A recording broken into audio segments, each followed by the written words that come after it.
বাদুলিপাৰাৰ বুঢ়া গাঁৱত এই ঘটনাটো সংঘটিত হৈছে।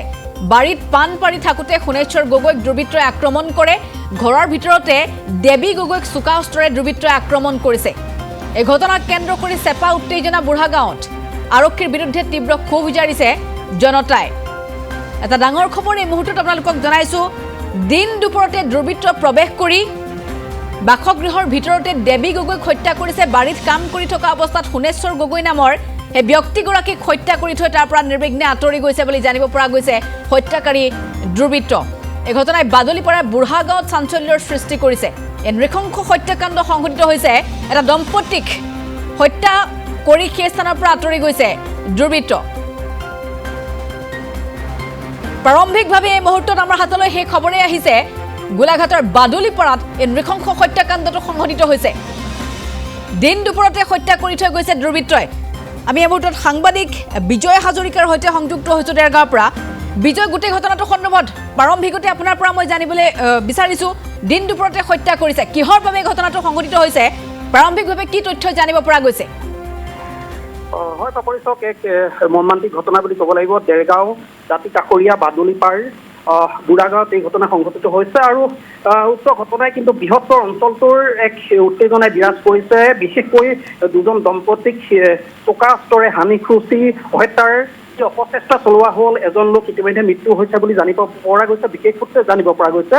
কিন্তু অতি গুৰুত্বপূৰ্ণ বিষয়, সোণেশ্বৰ গগৈ আৰু দেৱী গগৈ নামৰ যি দুগৰাকী দম্পতী আছিল, তেওঁলোক নিজৰ বাৰীতে পান পাৰি আছিল আৰু মহিলাগৰাকী ইতিমধ্যে ভিতৰত আছিল আৰু ভিতৰত থকা সময়ছোৱাতে দুৰ্বৃত্তই চোকা অস্ত্ৰৰে হানি খুচি হত্যাৰ চেষ্টা কৰে। দিন দুপৰত এক হৃদয়বিদাৰ ঘটনা বুলি ক'ব লাগিব। যিহেতু প্ৰতিবেশী আছে, প্ৰতিবেশী থকাৰ পিছতো এক ঘন চুবুৰীৰ ভিতৰতো এই হত্যাকাণ্ড সংঘটিত কৰি ইতিমধ্যে অপৰাধী দুষ্কৃতিকাৰী পলাই যাবলৈ সক্ষম হৈছে। এক মৰ্মান্তিক ঘটনা।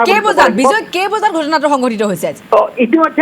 ইতিমধ্যে প্ৰায় পুৱাৰ ভাগতে হৈছে বুলি ক'ব লাগিব। বিশেষকৈ ওচৰ চুবুৰীয়াৰ যি হুলস্থুল, ওচৰ চুবুৰীয়াই এক হুলস্থুল প্ৰত্যক্ষ কৰিছিল বা শুনিবলৈ পাইছিল। আৰু দম্পতীটোৰ বয়স কিমান আছিল বিজয়? বয়সটো ইতিমধ্যে জানিব পৰা হোৱা নাই। যিহেতু দেৰগাঁও থানাৰ পৰা বহু নিলগত আমাৰ দেৰগাঁও দাঁতি কাষৰীয়া অঞ্চল বুলি ক'ব লাগিব বিশেষকৈ। আৰু এই অঞ্চলত বিশেষকৈ সাংবাদিকসকলে ঢুকিয়ে নাপায়। সেই অঞ্চলটোত বিশেষকৈ সীমামূৰীয়া অঞ্চল আৰু তাতো কিন্তু আমি ND24 সাংবাদিক হিচাপে আমি নিজে ঘটনাস্থলীত উপস্থিত আছো আৰু ৰাইজৰ পৰা গোটেই কথা বতৰাখিনি আমি জানিবলৈ চেষ্টা কৰি আছো। প্ৰকৃততে ঘটনাটো কি বা কি ধৰণে ঘটনাটো সংঘটিত হ'ল এই বিষয়ে জানিব পৰা গৈছে। জানিবৰ বাবে আমি আপ্ৰাণ চেষ্টা কৰিছো। ইতিমধ্যে দম্পতী দুইগৰাকীকে মেডিকেললৈ লৈ যোৱা হৈছে। মেডিকেলত ইতিমধ্যে এগৰাকী ঢুকাইছে বুলি জানিব পৰা গৈছে, কিন্তু মহিলাগৰাকী বৰ্তমান সংকটজনক অৱস্থাত আছে বুলি জানিব পৰা গৈছে।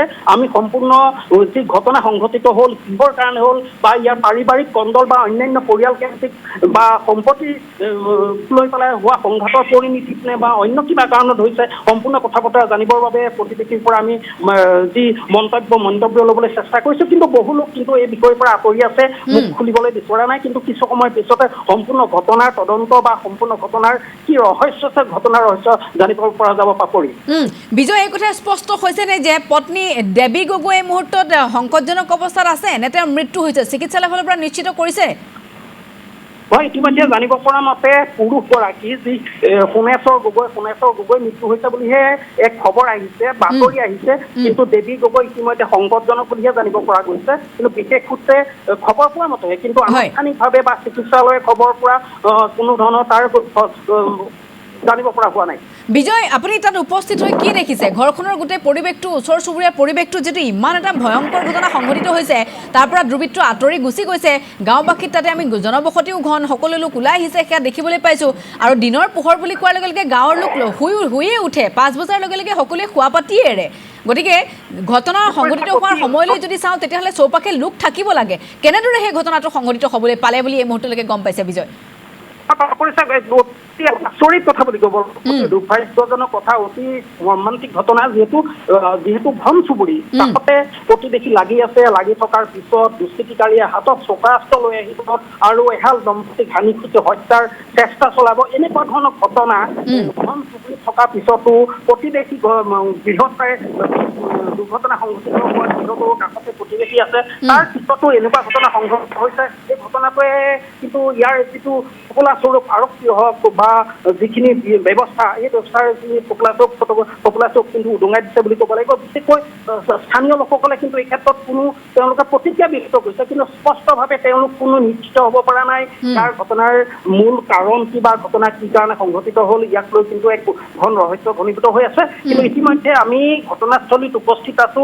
ঘটনাস্থলীত উপস্থিত থাকি প্ৰতিবেশীৰ পৰা কিছু ভিতৰুৱা খবৰ আমি জানিবলৈ চেষ্টা কৰিছোঁ। ঠিক খন্তেক সময়ৰ পিছতে আমি পুংখানুপুংখভাৱে ND24 দৰ্শকসকলক ঘটনাৰ সবিশেষ আমি জনাবলৈ আমি সক্ষম হ'ম। বিজয়, আমি দেখিবলৈ পাইছোঁ এগৰাকী বৃদ্ধ, তেওঁৰ আমাৰ কেমেৰাত বন্দী হৈছে সেই দৃশ্যটো। হয়তো বৃদ্ধগৰাকী দম্পতীটোৰ হয়তো পিতৃ হ'ব পাৰে। গোটেই ঘটনাটোত মই এই কথাটোৱে জানিবলৈ বিচাৰিছোঁ, ঘৰখনত সেই সময়ত আৰু কোন কোন আছিল? নে দম্পতীটো অকলে সেইখন ঘৰত থাকে, নে দম্পতীটো আৰু পৰিয়ালৰ কোনোবা লোক আছিল? যদি আছিল তেওঁলোকে দুৰ্বৃত্তক দেখা নেপালেনে বা আগতীয়াকৈ কাৰোবাৰ সৈতে তেওঁলোকৰ সংঘাত আছিল ওচৰ চুবুৰীয়াৰ সৈতে? যদি ওচৰ চুবুৰীয়াই সেই কাণ্ডটো সংঘটিত কৰিছে। হয় বাপুৰি চাওক, ইতিমধ্যে ঘটনাই এক চেপা উত্তেজনাই বিৰাজ কৰিছে। বিশেষকৈ আমি সবিশেষ তথ্যখিনি আমি ND24 দৰ্শকসকলক আমি দেখুৱাই যাম। ইতিমধ্যে এটা কথা দেখিবলৈ পোৱা গৈছে, আমি ইতিমধ্যে ND24 দৰ্শকসকলক আমি এতিয়া খন্তেক সময়তে আমি দেখুৱাব পাৰিম। ইয়াত ইতিমধ্যে পথটো অৱৰোধ কৰা হৈছে, স্থানীয় লোকসকলে ইতিমধ্যে পথটো অৱৰোধ কৰিছে। ৰাইজ উত্তেজিত হৈ গৈছে, পৰিস্থিতি অৱনতি ঘটিব বুলি সন্দেহ প্ৰকাশ কৰা হৈছে। আমি ঘটনাস্থলীত উপস্থিত আছো আৰু যিহেতু পথচাৰীসকল আহিছে, যান বাহন ঘূৰাই নিবলগীয়া হ'ব পাৰে বুলি প্ৰাৰম্ভিকতে সন্দেহ কৰা হৈছে। বিজয় শুনিছে আপুনি?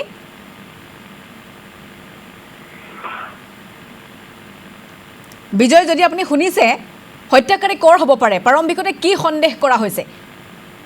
ইতিমধ্যে এই বিষয়টো ইতিমধ্যে ভিতৰৰ যিটো কথা, এই কথা বতৰাখিনি ইতিমধ্যে পুংখানুপুংখভাৱে জানিব পৰা হোৱা নাই। কিন্তু ইতিমধ্যে আৰক্ষী লোক ইয়াত ঘটনাস্থলীত উপস্থিত হৈছে, তদন্ত অব্যাহত ৰাখিছে। উচ্চপদস্থ আৰক্ষী বিষয়াসকলো ইতিমধ্যে ইয়ালৈ আহিব, খন্তেক সময়ৰ পিছতে পাবহি বুলি কৈছে।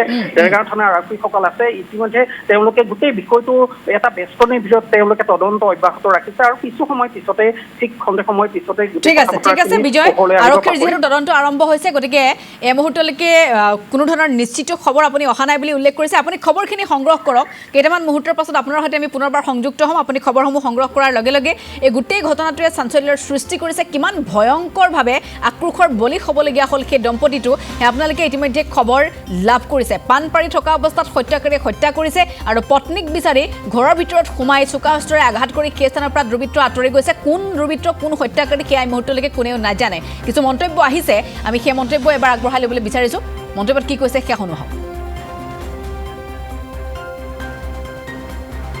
মোৰ নিজৰ দাদা আৰু বৌ হয়।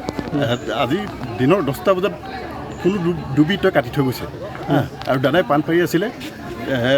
আমি আচলতে কেইবাটাও ঘটনা ইয়াতে ঘটি গৈছে, 4টাকৈ ঘটনা ঘটি গ'ল। আজি এবছৰৰ আগত ঘটি গৈছে, আজি এমাহৰ আগত ঘটি গৈছে।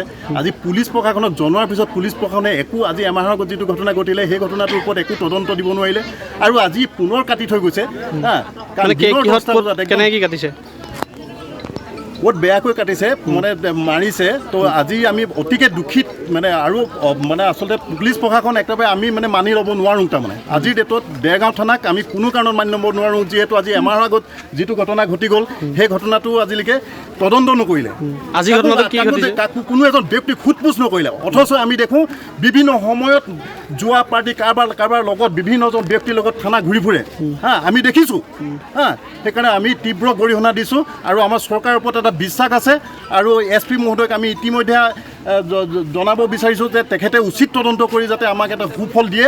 তাৰমানে এই গাঁওখনত আজি এবছৰৰ আগৰ পৰা যিবিলাক ঘটনা ঘটি গৈছে, এই ঘটনাবিলাকে আমাক শংকিত কৰিছে। আজিৰ দিনত অকলীয়াকৈ ঘৰত মানুহ এটা থাকিব নোৱাৰা অৱস্থা, মহিলা এগৰাকী থাকিব নোৱাৰা অৱস্থা।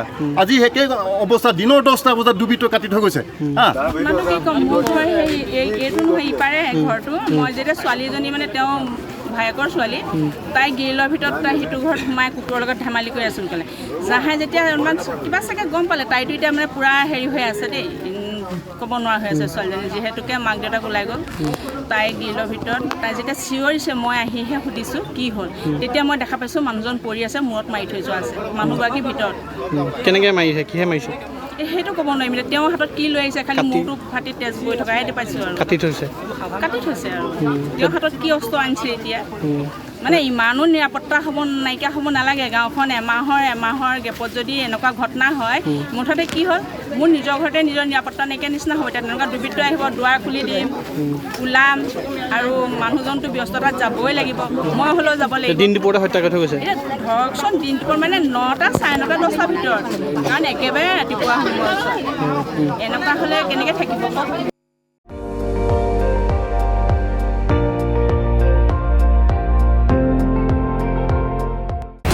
আপুনি চাই আছে ND24 সৰ্বশ্ৰেষ্ঠ নহয় সৰ্বোত্তমৰ দৌৰ